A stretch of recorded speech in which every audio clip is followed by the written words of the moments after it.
Good morning. कल हमने आंतरिक पुनर्निर्माण का एक प्रैक्टिकल क्वेश्चन सॉल्व किया था। एक और क्वेश्चन सॉल्व करते हैं आज। क्वेश्चन मैं आपको व्हाट्सएप पे भेज ही दूंगा, साथ में बोलता जा रहा हूँ प्रश्न को। 31 मार्च 2016 को जेड लिमिटेड की बैलेंस शीट दे रखी है अपने को। तो सबसे पहले तो मैंने आपको जैसे बताया हुआ है कि बैलेंस शीट को चेक कर लिया करो तो भाई उसमें ऐसे कौन से आइटम है जो राइट ऑफ करने हैं अपने को। एक तो देखो लाइबिलिटीज में प्रॉफिट प्रायर टू इनकॉर्पोरेशन, समामेलन से पहले का लाभ प्रॉफिट दे रखा है। तो आपको प्रॉफिट भी मैंने आपको बता रखा है कि कैपिटल रिडक्शन में ट्रांसफर करना है। P&L में लॉस दे रखा है 7,72,000 रुपये का। और एसेट साइड में गुडविल दे रखी है, वो भी राइट ऑफ करनी है। और प्रिलिमिनरी एक्सपेंसेज दे रखे हैं, वो भी राइट ऑफ करने हैं। मैंने आपको बता रखा है P&L, गुडविल और फिक्टिशियस एसेट्स, ये तो चाहे आपको क्वेश्चन में कहे और नहीं कहे राइट ऑफ करनी है। और बाकी जो चीजें प्रश्न में राइट ऑफ करने के लिए कहेगा वो हमें राइट ऑफ करनी है, अपलिखित करनी है। ठीक है। तो अब बैलेंस शीट के नीचे नोट दे रखा है एक कि लाभांश प्रेफरेंस शेयर का जो डिविडेंड है वो 36,000 रुपये बकाया बैलेंस शीट के नीचे दे रखा है। देखो बैलेंस शीट के अंदर तो नहीं है ना, नीचे दे रखा है बकाया है। अब यदि वास्तव में इसको पेमेंट करना होगा तब तो हम इसकी कैपिटल रिडक्शन से व्यवस्था करेंगे और पेमेंट कर देंगे। और मान लो ये कहते हैं कि पेमेंट करना नहीं है तो फिर हमें कुछ भी करने की आवश्यकता नहीं है, क्योंकि बैलेंस शीट के नीचे दे रखा है। लायबिलिटी तो वैसे ही नहीं बना हुआ है ये। ठीक है। तो अब एक एक पॉइंट पढ़ता हूँ मैं। क्या लिखा है देखो, यह आशा की जाती है कि कंपनी का खराब समय अब व्यतीत हो चुका है और कंपनी पुनर्निर्माण करके और लाभ कमाना प्रारंभ कर देगी। तो इस कार्य के लिए संपत्तियों का पुनर्मूल्यांकन निम्न तथ्य प्रकट करता है।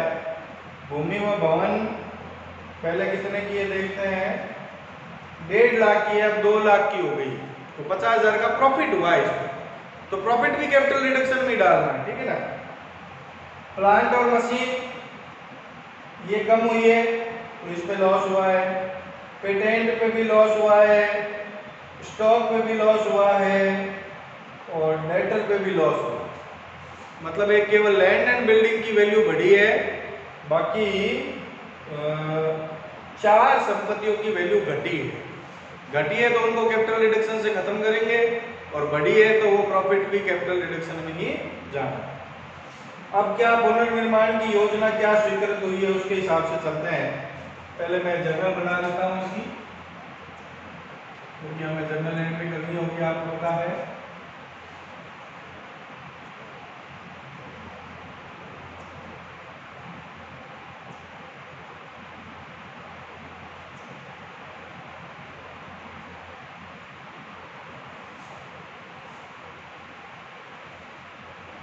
ये जर्नल का फॉर्मेट बन गया।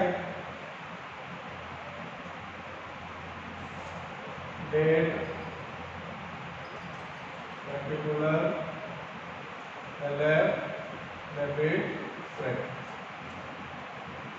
सबसे पहले अपने को इसमें दिया है कि जो पूर्वाधिकार अंश है 30 रुपए का बनाना है, लेकिन लाभांश की दर को 7.5% तक बढ़ा देना है। देखते हैं बैलेंस शीट में प्रेफरेंस शेयर जो है वो 4,000 प्रेफरेंस शेयर है 100 रुपये वाले, और 6% उनकी डिविडेंड की रेट है। तो डिविडेंड की रेट को बढ़ाना है, लेकिन डिविडेंड की रेट को बढ़ाने से हमारी एंट्री में कोई फर्क नहीं पड़ना। केवल जो प्रेफरेंस शेयर 100 रुपये का है उसको 30 का करना है। और फिर कह रहा है कि प्रेफरेंस शेयर का जो डिविडेंड है बकाया वो कैंसिल करना है। तो कैंसिल करना है तो बहुत अच्छी बात है, हमें उसके लिए कोई जर्नल एंट्री पास करने की जरूरत है ही नहीं, क्योंकि बकाया लाभांश की कोई व्यवस्था तो इसने पहले से कर ही नहीं रखी। अब प्रेफरेंस शेयर 100 रुपये का है। देखो डेट तो वही आएगी 31 मार्च, जिस दिन रिकंस्ट्रक्शन हो रहा है, तो जितनी भी जनरल एंट्रीज है सब में सेम ही डेट आएगी। पहले प्रेफरेंस शेयर कितने का था, 100 rupees, 6% preference share capital account debit 4 lakh. अब इसको 30 रुपए में कन्वर्ट करना है अपने को, ₹2.30। डिविडेंड की रेट 7.5% हो गई अब, तो 7.5% लिख देंगे। और बाकी जो पैसा कंपनी ने जब्त किया है वो कैपिटल रिडक्शन अकाउंट में चला जाए। तो 100 वाला शेयर 30 का हो गया, मतलब 30%, तो 4 लाख का 30%, 1,20,000 और 2,80,000 रुपये कंपनी ने जब्त कर। क्लियर हो गई होगी बात।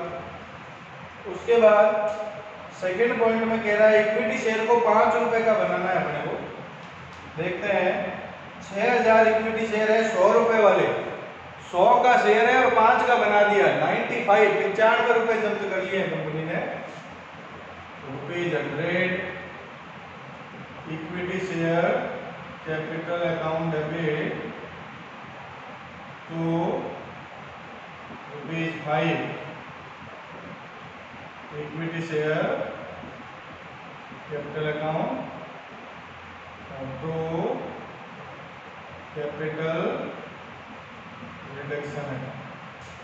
6 लाख रुपए के इक्विटी शेयर है, 100 वाला शेयर 5 का कर दिया, मतलब 5%, 30,000 और बाकी 5,70,000 रुपए कंपनी ने।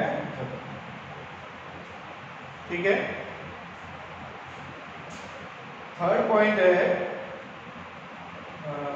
नेक्स्ट पॉइंट है, लेनदारों को ये विकल्प दिया गया कि या तो अपने दावों का 50% नगद ले ले और नहीं तो 5 रुपए वाले इक्विटी शेयर ले। देखो क्रेडिटर कितने हैं, क्रेडिटर है क्वेश्चन में 3 लाख रुपए, तो उनको एक ऑप्शन दिया है कि भाई कैश चाहिए तो आधा पैसा मिलेगा और पूरा पैसा लेना है तो शेयर ले लो। तो नीचे अपने को बता रहा है कि 1/3 लेनदारों ने कहा कि हमें शेयर दे दो। देखो 3 लाख के लेनदार, 1/3 ने कहा कि हमें शेयर दे दो, मतलब 1 लाख रुपए के लेनदार क्या ले लेंगे, शेयर ले लेंगे। बाकी बचे हुए 2/3 मतलब 2 लाख रुपए के क्रेडिटर है, वो कह रहे हैं हमें कैश दो, तो कैश दो तो 50% ही कैश मिलेगी। तो कैश कितनी देनी पड़ेगी, 1 लाख, तो 2 लाख में से 1 लाख कैश दे देंगे, 1 लाख जब्त हो जाएंगे।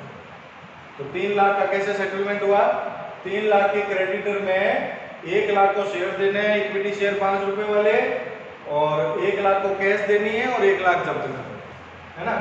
तो एंट्री क्या बनेगी, creditors account debit 3 lakh ₹5 equity share capital 1 lakh और 2 कैश या बैंक जो भी सिचुएशन है 1 लाख और 2 कैपिटल रिडक्शन अकाउंट, ये भी ठीक है। फिर एक बात कह रहा है कि संपत्तियों का पुनर्मूल्यांकन करना है, वो तो हम करेंगे पुनर्मूल्यांकन। जो संपत्तियां कम हो रही है उनको कम करना है, ज़्यादा हो रही है उनको ज़्यादा करना है, सारा कैपिटल रिडक्शन के माध्यम से ही होना है। अब इसमें लिखा है कि कंपनी ने 34,000 इक्विटी शेयर और इश्यू किए नगद में, 34,000 इक्विटी शेयर कैश में इश्यू किए हैं। तो इक्विटी शेयर इश्यू करने की एंट्री क्या होती है, बैंक अकाउंट डेबिट, 5 रुपए का एक शेयर है अपना, ₹5 equity share capital account. 34,000 share issue किए हैं 5 रुपए वाले, मतलब 1,70,000 रुपए के शेयर कंपनी ने इश्यू कर दिए। 1,70,000 के शेयर इश्यू हो चुके हैं। फिर क्या कहा, अब कह रहा है सभी अंशों का 10 रुपए वाले अंशों में समामेलन या उपविभाजन करना है। ये पॉइंट लास्ट में लेंगे हम, अभी नहीं बात कर रहे इसकी। अब देखो, एक तो बैलेंस शीट में प्रॉफिट पड़ा था, प्रॉफिट था अपने पास में 30,000 रुपए का, तो प्रॉफिट भी कैपिटल रिडक्शन में डाल देते हैं। profit prior to incorporation debit to capital reduction account।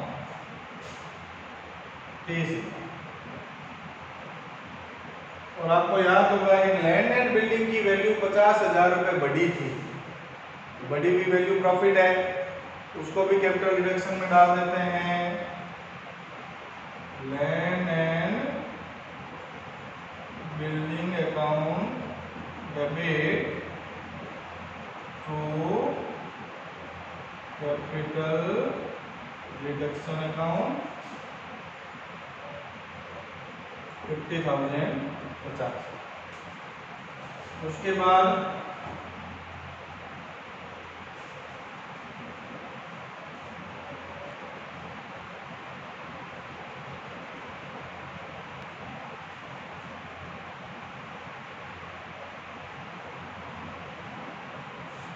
अब जो जो चीजें अपने को खत्म करनी है वो सारी कैपिटल रिडक्शन से खत्म कर लेंगे। कैपिटल रिडक्शन अकाउंट क्या क्या खत्म करना था? एक तो गुडविल, P&L का loss, statement of P&L, preliminary expenses, और जो जो एसेट्स हमारी कम हुई थी वो भी खत्म करनी है, जिसमें एक प्लांट एंड मशीन, पेटेंट,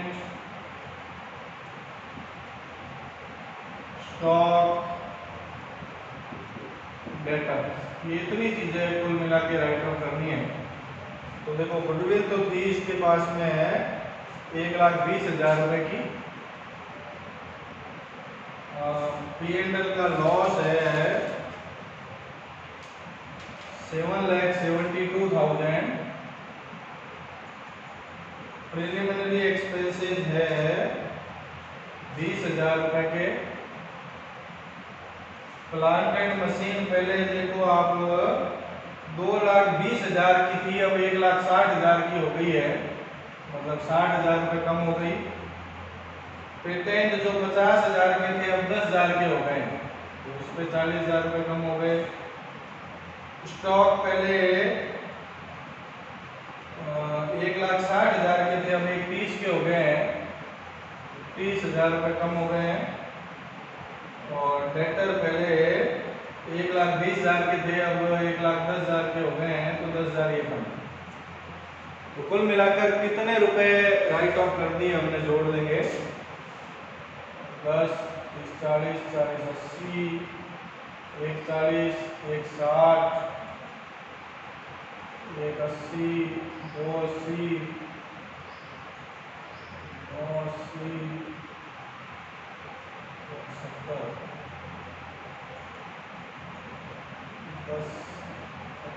10,52,000 रुपये आ रही है मेरे हिसाब से। कैलकुलेशन में कोई मिस्टेक होनी इसे करते हैं।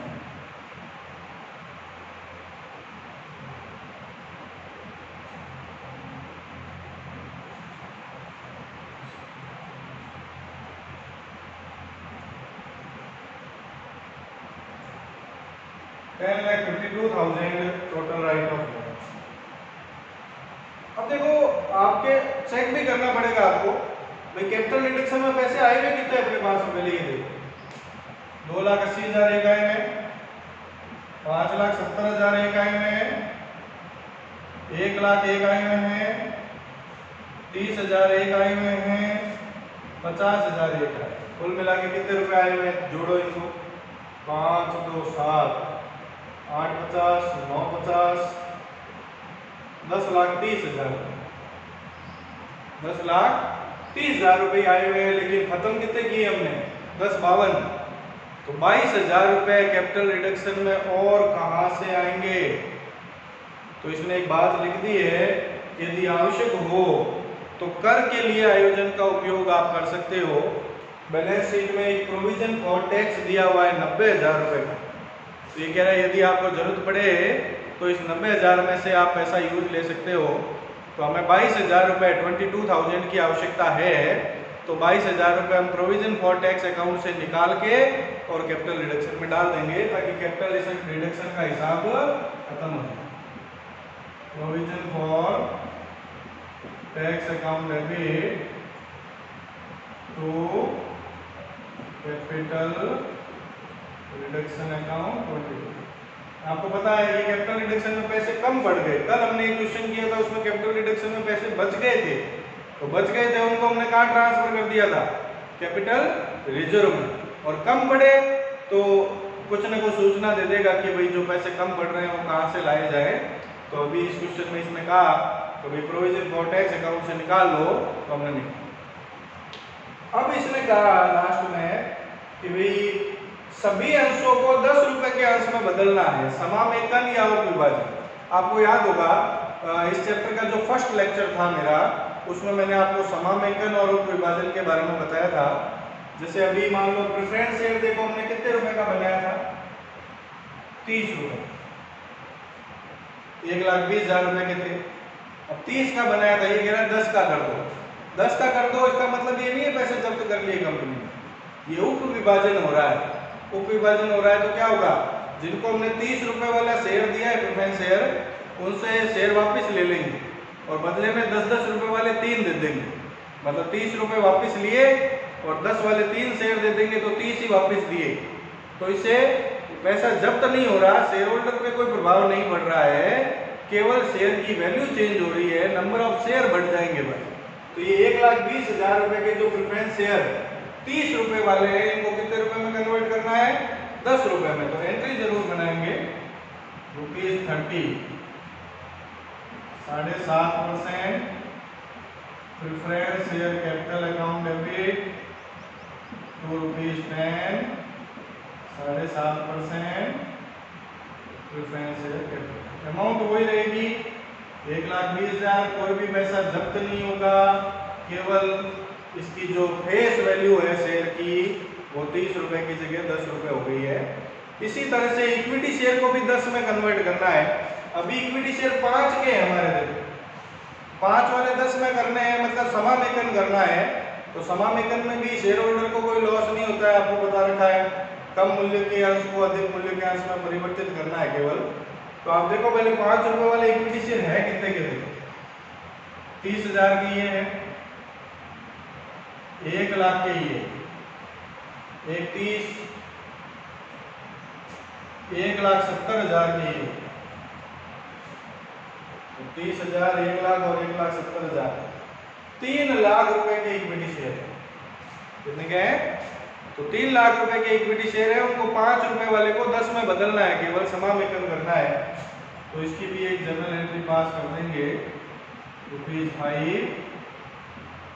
Equity share capital account debit ₹10 equity share capital account 3 lakh. बस ये क्वेश्चन खत्म हो गया। अब इसकी बैलेंस शीट भी बनानी है। अब आपने यदि कल का वीडियो देखा है मेरा, तो जो क्वेश्चन मैंने कल कराया था उसकी बैलेंस शीट वापस बनाई थी। तो आप बैलेंस शीट बनाने में कोई ज़्यादा भेद नहीं है, जो जो चीज़ें चेंज हो रही है वो चेंज कर दो, तो बस और कुछ नहीं करना है बैलेंस शीट में। जो जो हटा दी है हमने बैलेंस शीट से उसको हटा दो, और जिन जिन संपत्ति और दायित्वों की वैल्यू चेंज हो रही है उनकी वैल्यू चेंज कर दो, बस आपकी बैलेंस शीट मैच हो जाएगी। तो बैलेंस शीट में इस क्वेश्चन की नहीं बना रहा है ना, तो आप लोग स्वयं ही कर सकते हो बैलेंस शीट का काम। बस जो जो वैल्यू चेंज हो रही है वो वैल्यूज चेंज कर लेनी है। ठीक है, क्वेश्चन मैं आपको भेज दूंगा व्हाट्सएप पे, क्वेश्चन से उसका सॉल्यूशन एक बार अच्छी तरह से देख लेना है और फिर उसकी बैलेंस शीट बना लेनी है आपको वैल्यूज चेंज। ठीक है, धन्यवाद।